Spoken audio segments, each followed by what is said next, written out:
उत्तर प्रदेश के 4 बार के विधायक कुलदीप सिंह सेंगर को 2017 के उन्नाव रेप केस में दोषी ठहराया गया था। दिल्ली के एक ट्रायल कोर्ट ने उन्हें एक नाबालिग लड़की के अपहरण और रेप का दोषी पाया गया और दिसंबर 2019 में उन्हें भारतीय दंड संहिता और यौन अपराधों से बच्चों के संरक्षण यानी पॉक्सो अधिनियम के तहत आजीवन कारावास की सजा सुनाई। सेंगर को मार्च 2020 में रेप पीड़िता के पिता की हिरासत में मौत, गैर इरादतन हत्या जो हत्या की श्रेणी में नहीं आती, में उनकी भूमिका के लिए भी दोषी ठहराया गया और उस मामले में उन्हें 10 साल जेल की सजा सुनाई गई थी। हाल के समय में सत्ता के दुरुपयोग, यौन हिंसा और सिस्टम की विफलता के सबसे क्रूर मामलों में से एक में दोषी ठहराया गया एक व्यक्ति, जहां एक युवा पीड़िता को चुप रहने के लिए डराया गया, उसका परिवार बिखर गया और न्याय को सालों तक रुकावटों और देरी का सामना करना पड़ा।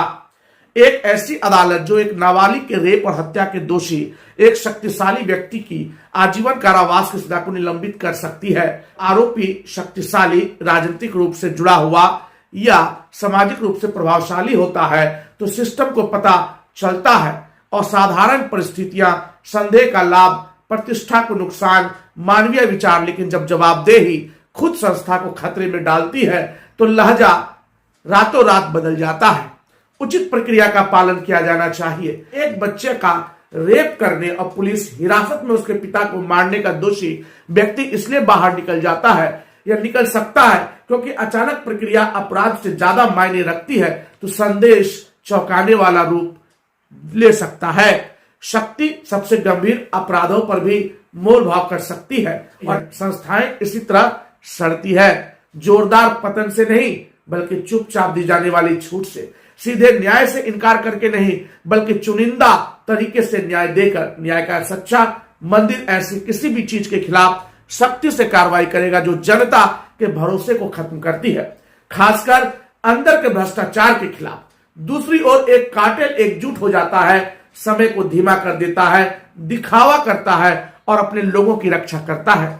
एक मंदिर में जवाबदेही वैधता को मजबूत करती है, एक कार्टेल में जवाबदेही को हमले के तौर पर देखा जाता है। जब बलात्कार और हत्या को प्रक्रियात्मक फुटनोट तक सीमित कर दिया जाता है तो लेकिन सिस्टम के अंदर के भ्रष्टाचार को पवित्रता और चुप्पी में लपेट दिया जाता है।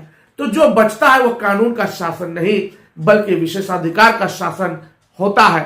अदालतें निजी छूट का पालन करते हुए जनता के विश्वास की मांग नहीं कर सकती।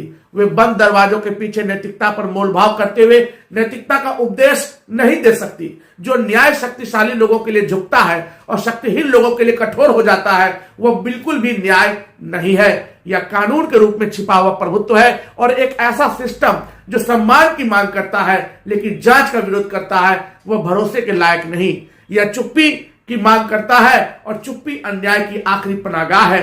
उन्नाव रेप पीड़िता के प्रति हमारी संवेदना यही है क्योंकि जनता का विश्वास है न्यायपालिका में और जनता को विश्वास है कि जब तक देश के अंदर न्यायपालिका जिंदा है, जब तक न्याय की कुर्सी में बैठे हुए न्यायाधीश जिंदे हैं, उनकी न्यायिक प्रक्रिया जिंदा है, तब तक इस देश में लोकतंत्र जिंदा है। जय हिंद, जय भारत।